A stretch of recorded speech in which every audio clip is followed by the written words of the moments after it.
Hey there. Huge movie fanatics coming at you like a lot longer later than we intended. Yeah. We were like at the peak of summer in like mid-July, and now what is it? First day of fall. First day of fall. It's all downhill from here until like May. Well, this is my kind of weather. Until December, Yeah. January maybe. Do No, you like the I like zero? that. You like the zero? Yeah. Okay. I like to sleep freezing. He likes to sleep for good state for that we're in. Anyway, I think we'll start today off with another wonderful review request from my buddy on here, YouTube Slashville. He requested that we review the original fantastic Last House on the Left. And the road leads to nowhere, where. You want me to start it off? Go for it. All right, Last House on the Left. 1973 or something. 72, wasn't it? Yeah, because it was before Texas Chainsaw. I mean, Yeah. Go ahead.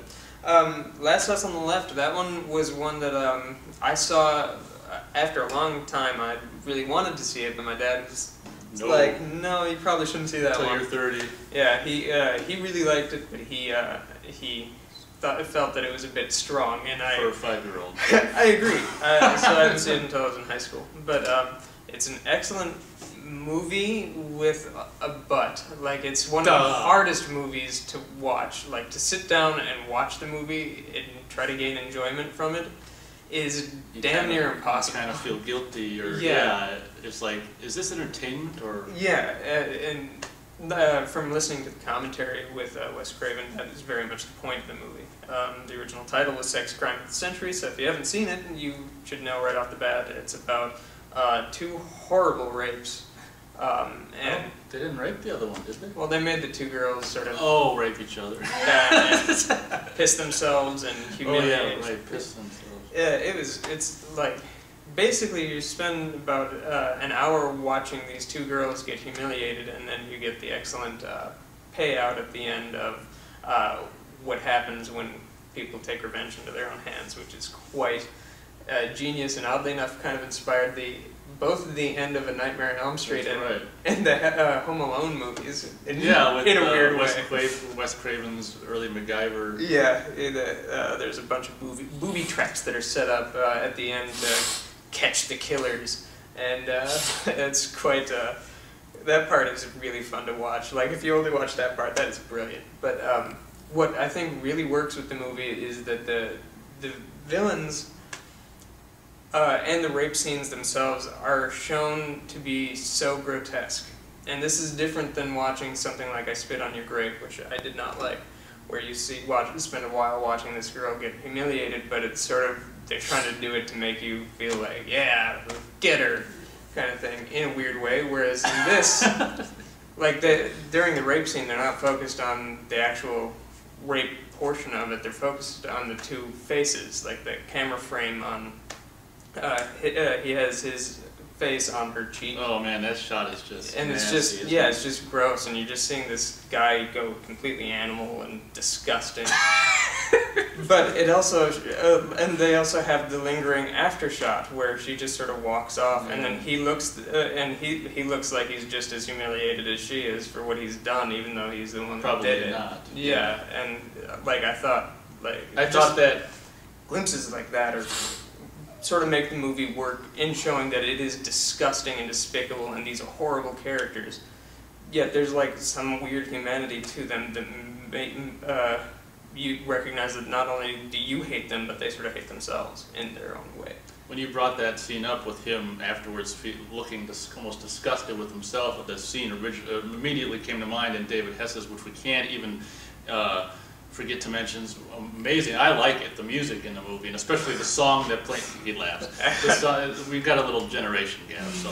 But especially the song that plays. You can't deny the song that plays during that scene is great, and really an interesting, amazingly placed to add to the melancholy and the horribility, which is now a word, of the situation. And yeah, when they finished, it's almost like, because I think you see Sadie and stuff, you see all of them standing around like, and it's almost like, gosh, are we, doing the wrong, wrong. Is this right? It's almost like I don't know how it was meant to come across, Yeah. but it did come across like, geez, we're kind of sick bastards. Yeah, and that's what I think sort of works about the movie is it doesn't just show all these horrible people and then you get vengeance on them.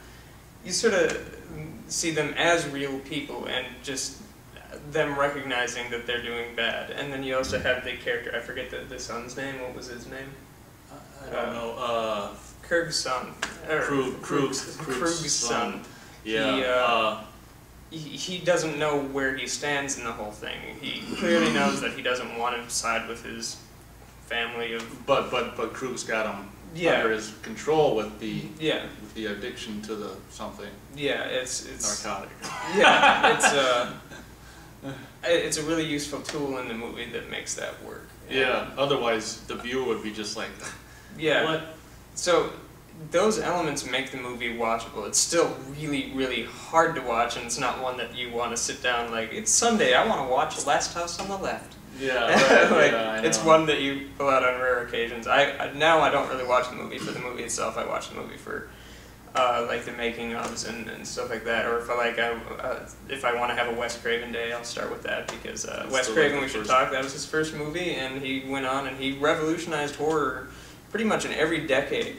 In the 70s, he came out with that, and The Hills Have Eyes, which sort of changed and shaped horror in a lot of ways.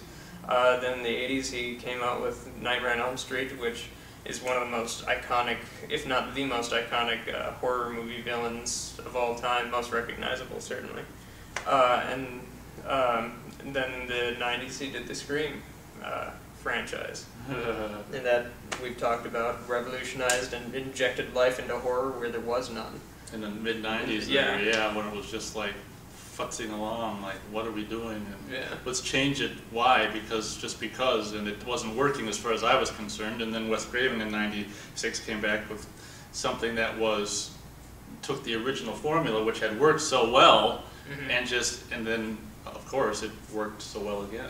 Yeah, and even in the 2000s, he did some pretty good work. I really love Red Eye. Red Eye was a terrific movie, and Cursed was really quite good as well for the monster movie they did. It was Scream's version of a monster movie, which I kind of liked. And then Scream 4.